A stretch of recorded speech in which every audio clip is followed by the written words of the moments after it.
Erika Gee is with Wright, Lindsey, and Jennings. She is an attorney. I'll tell you, there's been no law firm in the city like these guys, Wright, Lindsey, and Jennings. I don't know if you've been by here for the last 2 days. Their attorneys have been on multiple panels. Erika has devoted herself to really understanding the legal implications of medical marijuana and is one of the best authorities I've come across. But anyway, Wright, Lindsey, and Jennings, very progressive law firm, has done a heck of a job in terms of facilitating the growth of the medical marijuana industry. With that, I want to turn it over to Erika. I'm really going to give you the microphone. Thank you very much, Alan. Appreciate the invitation to be here today with my friend and colleague, Eddie Armstrong. As he said, I'm Erika Gee. I'm a partner at Wright, Lindsey, and Jennings. I do a lot of work in the cannabis space.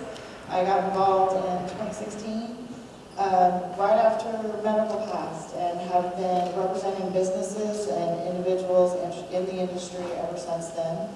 And about a year ago, I was approached to start working on what has become Responsible Growth Arkansas's ballot initiative. So I've been pretty involved with it for about a year now. And Eddie here, I'll let him introduce himself and how he came to be involved.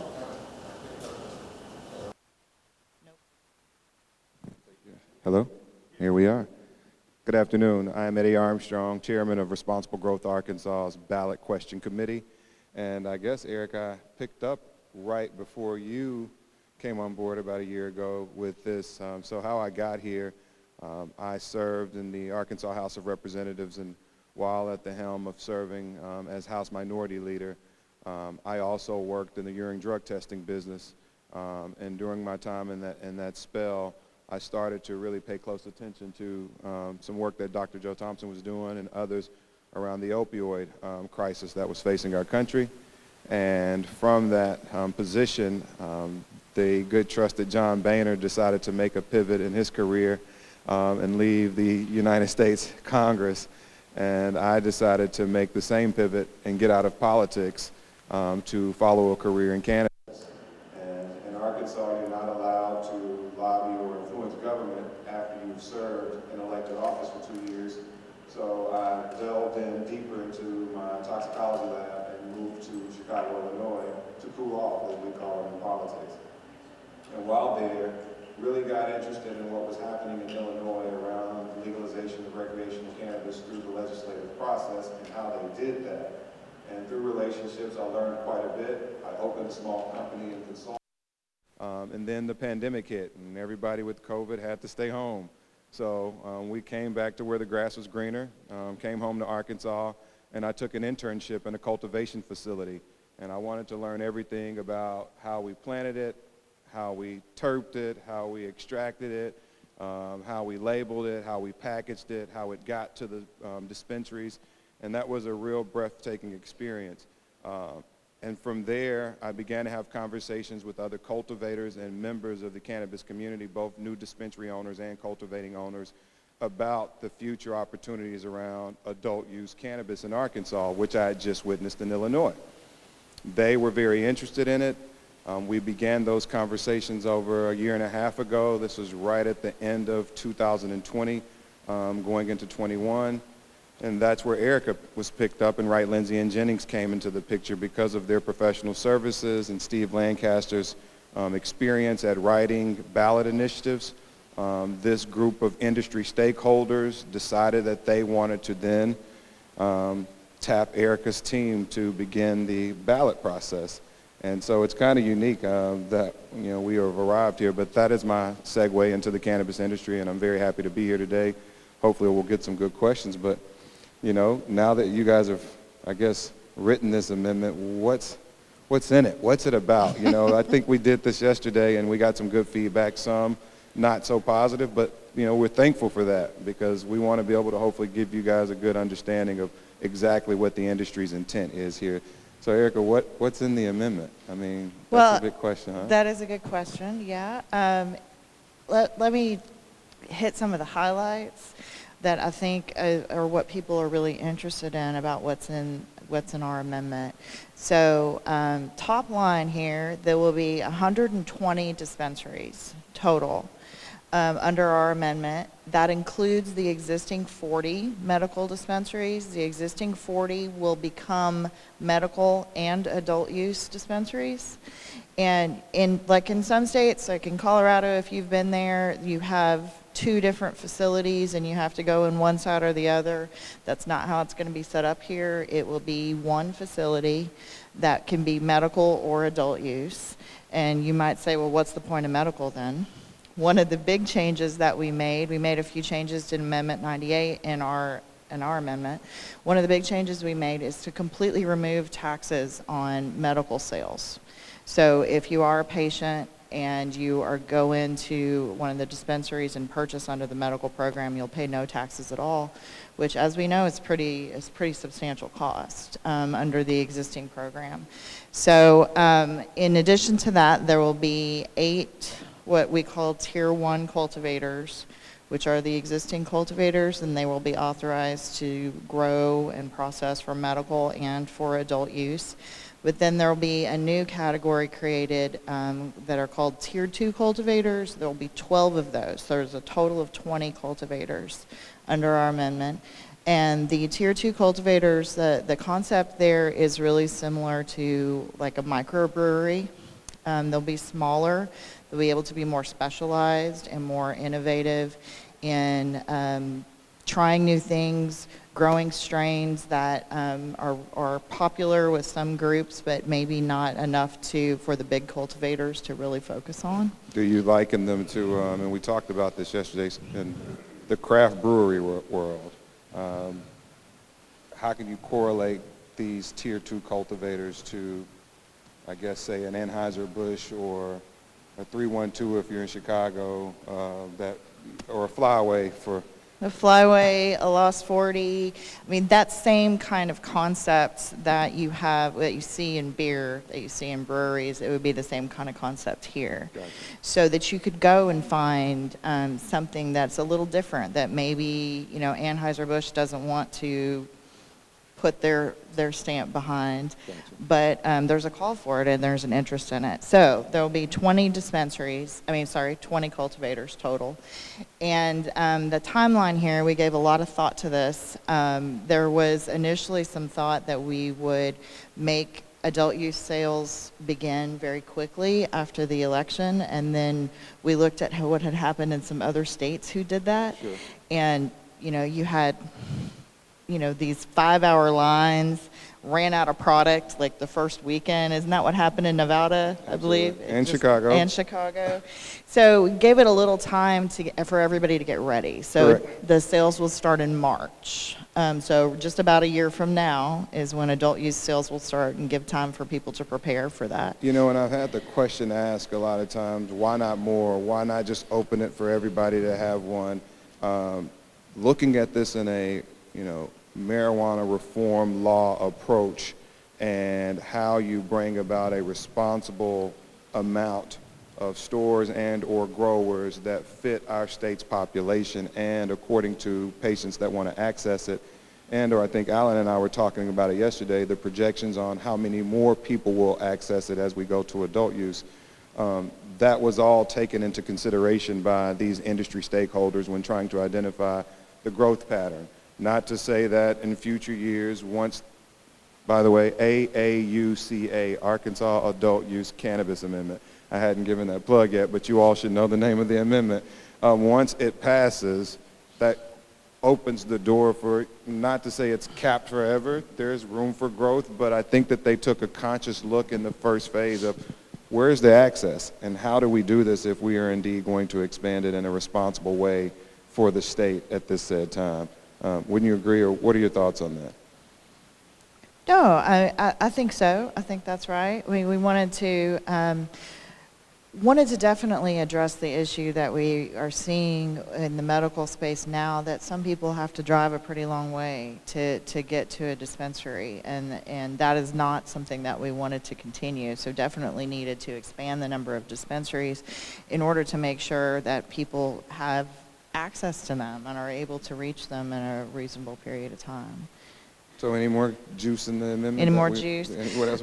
One thing that has been really popular when I've talked to people here at this expo is our amendment will remove the ban that the legislature put in on Amendment 98 on pre-rolls and paraphernalia being sold at dispensaries.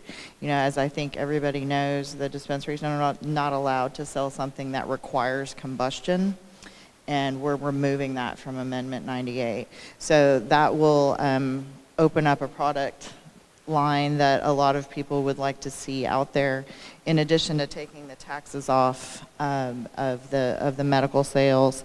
And one other thing that we're changing here is that we are putting a provision in where the legislature will not have the ability to change the amendment. I think a lot of people are not aware that some aspects of the medical program that they don't like are things that the legislature actually put in there. They were not ever originally in the medical program, and so we're changing that so that what you vote on will be what we continue to have. Excellent. What else? You got? What else? We talked about the elephant in the room yesterday. You Oh, know, the elephant in the room. or many of them. Well, Eddie, I think this is a question for you. Shoot away. So we know there's at least 3 ballot initiatives that would legalize adult use in one way or another. And when people are thinking about these 3 initiatives, how do you suggest they think about them? How should we look at this? I'm glad you asked that question. There have been so much chatter and opponents of people that dislike maybe the way the industry approached this, but the Arkansas Adult Use Cannabis Amendment is number one, I think the one that's the best funded and that took the due diligence to actually work with the people and agencies and organizations that were impacted by it the most first, i.e.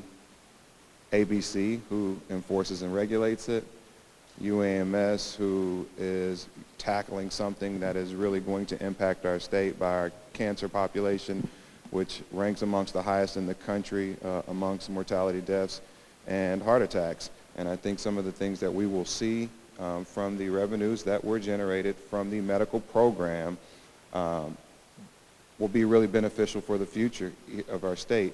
And then last but not least, you know, law enforcement, and we'll dive into that.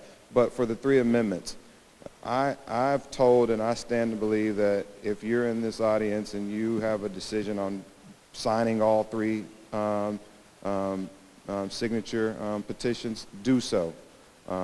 It's about the fact that your signatures go to show and prove that there is real momentum to do what we all ultimately want, and that is to legalize cannabis for the state of Arkansas and hopefully for the country in the future. So sign them. More importantly, I'm going to advocate and I work on behalf of the Arkansas Adult Use Cannabis Amendment because I think, being a former legislator and a former lawmaker, that being a part of the industry and then being able to impact the industry from the public sector of politics is what we must have. Somebody on the private sector side and the public sector side. So sign all 3 because that's showing proof that there's real momentum, there's true desire to see adult use cannabis legalized and decriminalized.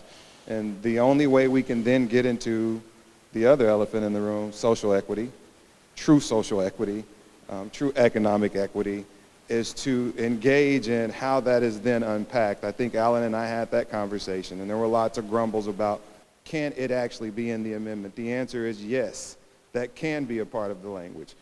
Glad for those that put it in theirs.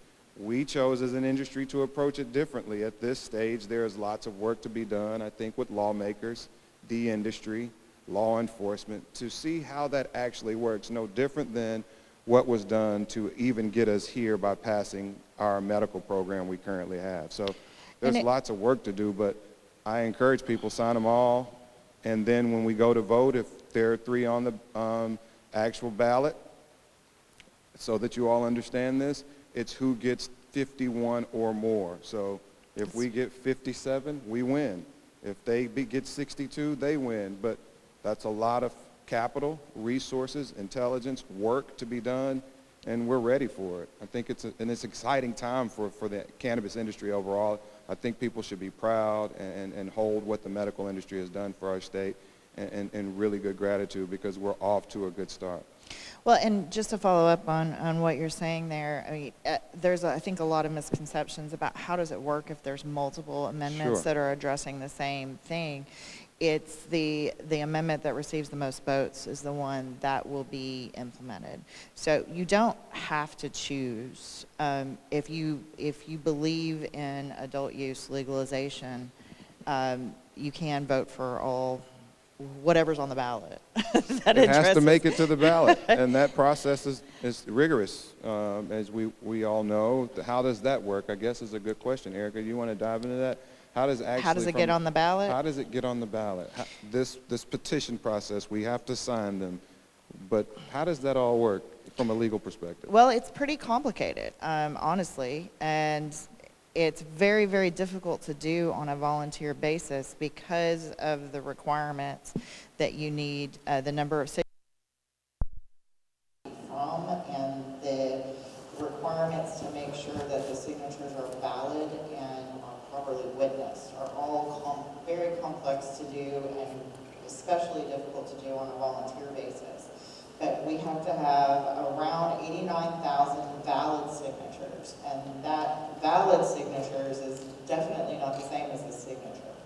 And they have to be from 15 counties in the state, is the bare minimum. We'll have to turn those in July in the Secretary of State's office, and then they validate the signatures, make sure we have enough, and we have them from the right places. And then at that time is when the legal challenges would begin. Challenges to the sufficiency of the signatures. Did we get enough? Did they meet all the requirements? And then there also can be a legal challenge to the ballot title, which is what people actually see when you go in the ballot box. You know, this big, long, run-on, all-cap sentence, that's the ballot title. And that's what the legal challenges are aimed at. And that is what takes a lot of resources to prepare for and to defend against. And in order to keep the initiative on the ballot. So we don't know, of course, if we will have a legal challenge, but it's certainly possible, and it's one that we need to be prepared for. And it's costly. And it's costly.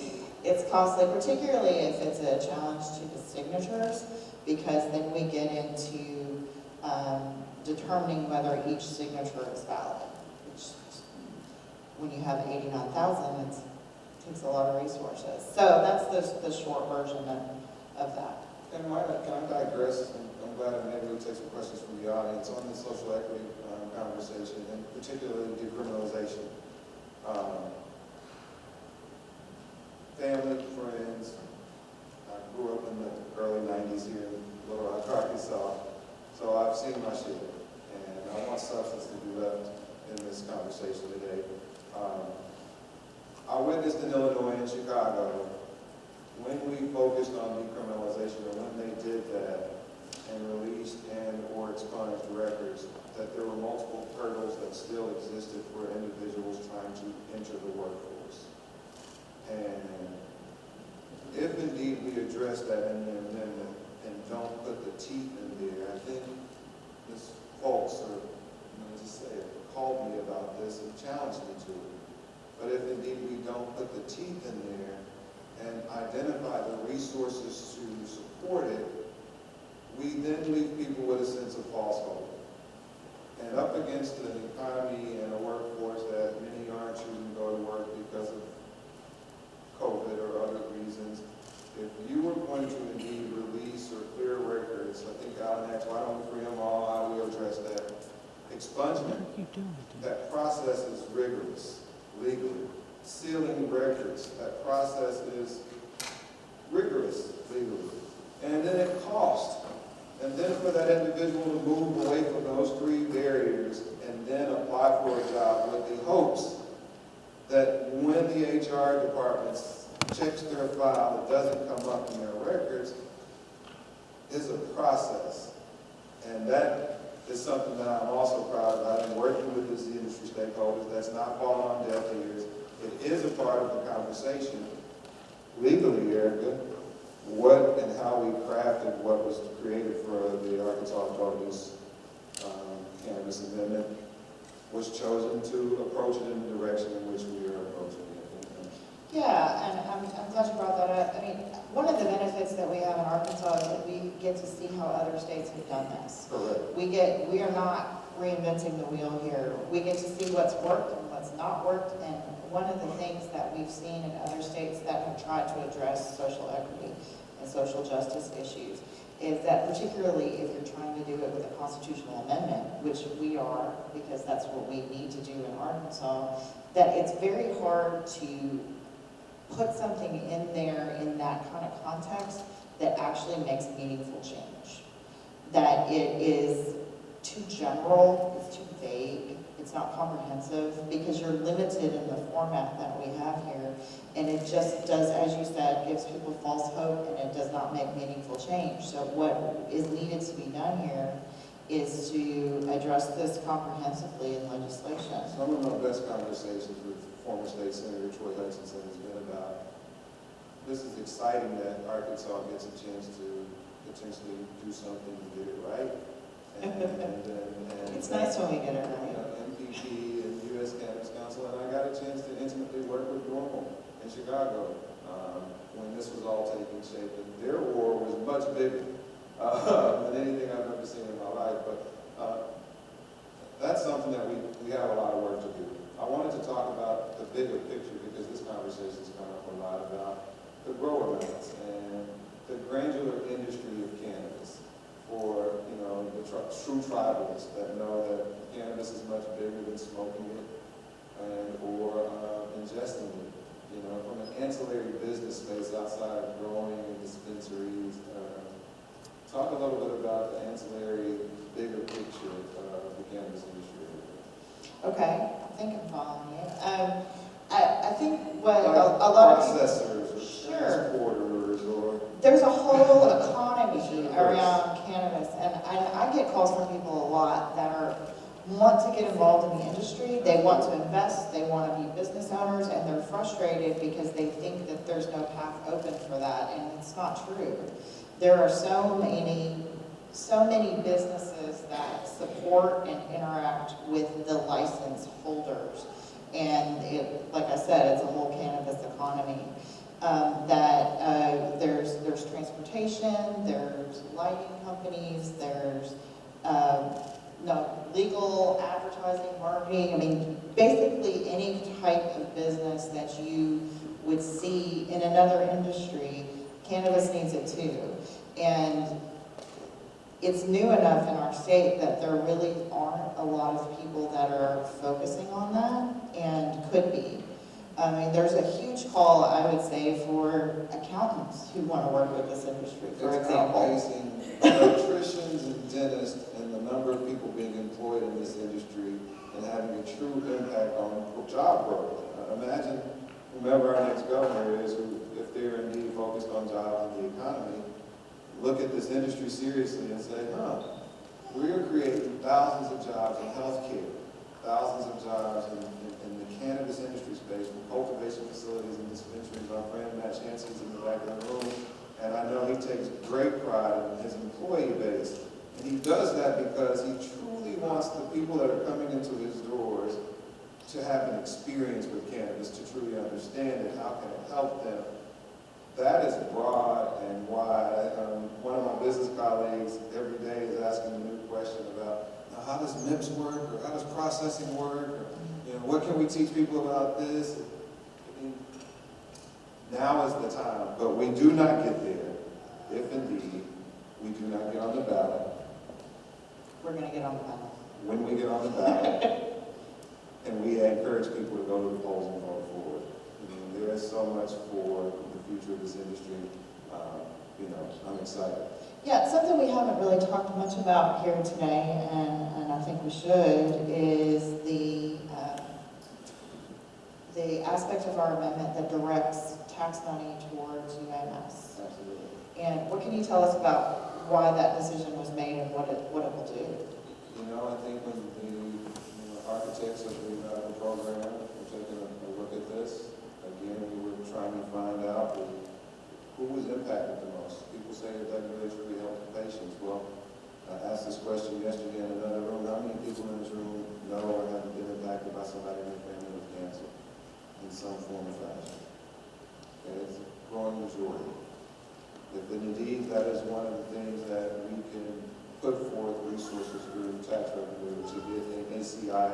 accreditation. And what is that? A National Cancer Institute accreditation designation for the state of Arkansas. There are 30 plus around the country. There are none in the southern region, Arkansas, Louisiana, Mississippi are without. We rank amongst the highest amongst cancer deaths in the country and heart attacks. And so to get that designation, a proportion of the taxes have been identified, which we call a privilege tax, to ensure that UAMS indeed gets the proper designation. The University of Oklahoma recently got one of these, and it cost them to the tune of $400 million to get there. Getting that accreditation then allows for the people in this room with the growing aging population of our state to not have to leave our state for cancer care. They don't have to readapt or adjust their lives for months at a time if they need critical care. They can come directly to Little Rock. They can utilize UAMS. They can hopefully see clinics grow within their regions of the state, so that doesn't become a problem to have to go to Mayo Clinic. Sure, people with a lot of money and access can fly to Mayo and get to these big hospitals. But the average farming family, the average family that I know that, where I'm from, can't do that. And if I had to see my mother go through something like that and I could have her close to me here in Arkansas, I would want that. And that's what a proportion, again, I think we should be proud of what we're doing. That tax was really looked at in a meaningful way. And I come from a legislative body where it took us a tooth and a nail just to get, health care insurance to 250,000 people. And what a gift that is. What a grateful gift that is. I think that's an important piece that we ought to all be proud of in this industry. Let's get this thing passed, though. All right. Harlow, I see you standing up. Questions? No, I'd love to know if anybody in the audience has a question for us. Who has questions about recreational marijuana?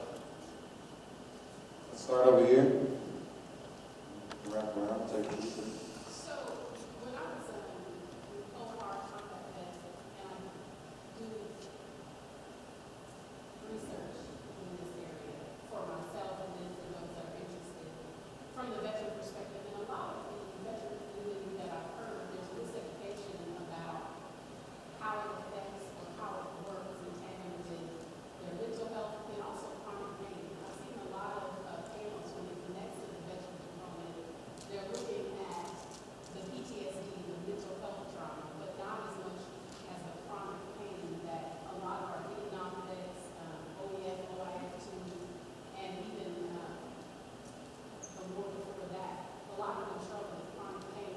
What type of education are you guys going to try and do, or is that an effort to educate the veteran community to help them understand the benefit for them on the physical side, the chronic pain, so that they can get control? And then the other side of that question is, are you guys thinking about veterans from the chronic pain and not just necessarily mental health? From a campaign perspective, we hadn't extrapolated it to that degree yet. It is not lost for us to know that the polls from 2019, 2020, and 2021 have shown trends across the board of continued growth for legalizing adult use cannabis. And what we aim to do for women and veterans is to make certain that they're part of our target focus market when we do begin the public-facing proportion of our campaign. The first hurdle we are facing is to get the signatures, get them validated process, and get on the ballot. And once we are assured of that and many other sectors, our religious community, there's a different way that we have to begin to think about cannabis as a patient. So the short answer is yes, veterans, women, and our later clergy communities of our state. I'm raised by one of the best, the churches all over me, but more importantly, it's what's real in our home state, and we have to be able to address that this is coming, and it is happening. Now, how do we, begin to get there for people that truly need it and appreciate it, especially our veterans? I'm glad you're here today. I think people like, shameless plug again, but if there are other dispensaries, I know that certain dispensaries do focus on, their clientele and those specific types of answers. Mr. Shansky and others are focusing on that at a retail level, but more questions and more communication about that industry comes out. And there are a lot of great veterans that work in this industry, from our transporters to the guys that are, securing our facilities, both at the dispensary level and the cultivation level. Those are jobs. The only way we can begin to see this industry continue to grow is if indeed we pass this. So, great question. We'll take two more if that's okay. Right here, and was there one other? Right here, and then the gentleman right to the left there. Yes, ma'am.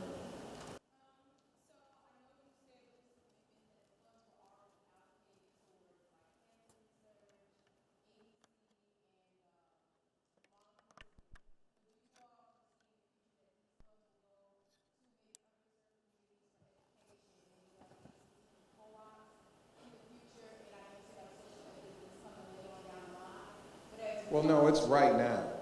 Social equity is right now. It's whether we chose to put it in there. The conversations are happening right now with lawmakers, with minority stakeholders in the industry, because co-ops, our HBCUs, one cultivation company in Whitehall, another one in Pine Bluff, specifically the one in Whitehall. I know they do a great job with UAPB in trying to reach their population on campus and employing those young people, and I witnessed it firsthand.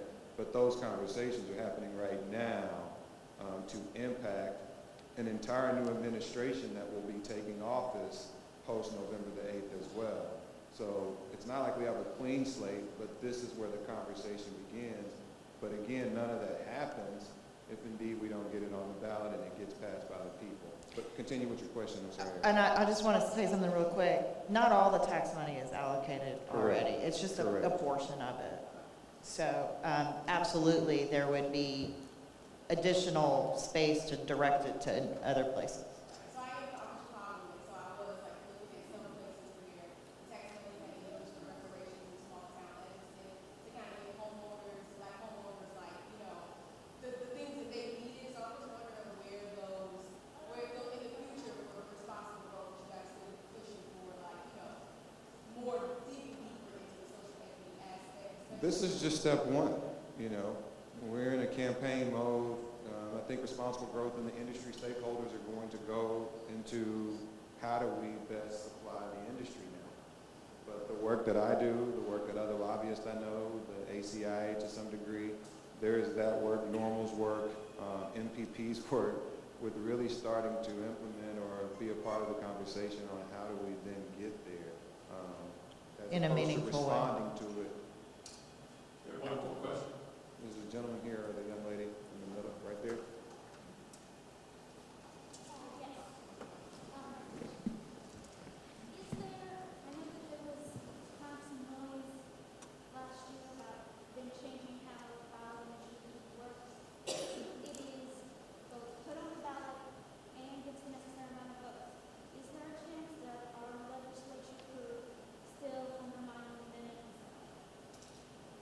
After it's on the ballot and it's passed?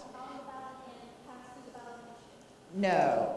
What I think you might be thinking of is in the last legislative session, there was some legislation that was passed about paid canvassers and how paid canvassers have to be qualified for that position and how they have to gather the signatures. And then in addition to that, the legislature referred something that will be on the ballot in November for us to vote on, that if that measure passes, then in the future, any ballot initiatives like what we're working on will not pass unless they have at least 60% of the vote, which basically makes it impossible.